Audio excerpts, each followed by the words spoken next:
Всем привет! Давайте я вам покажу свою новую квартиру. Здесь будет большая гардеробная.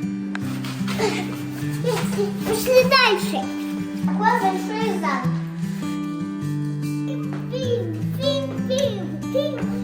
Вот. Это непонятно, какая-то штучка.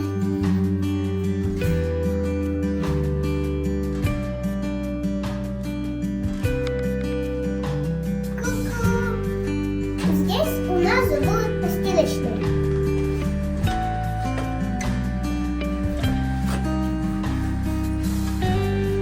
Здесь у нас будет туалет.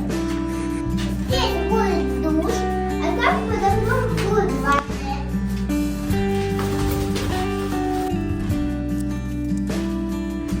Тут у нас будет кухня.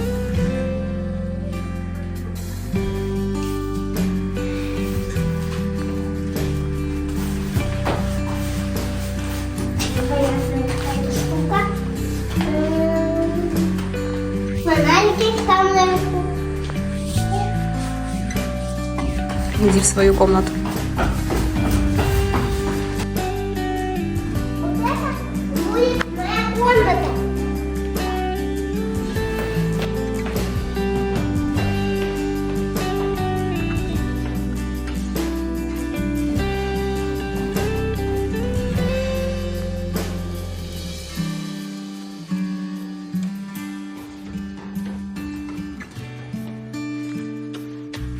Это будет спальня моих родителей.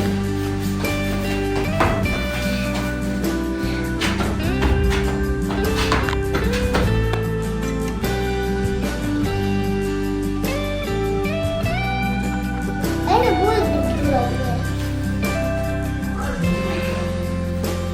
Пошли.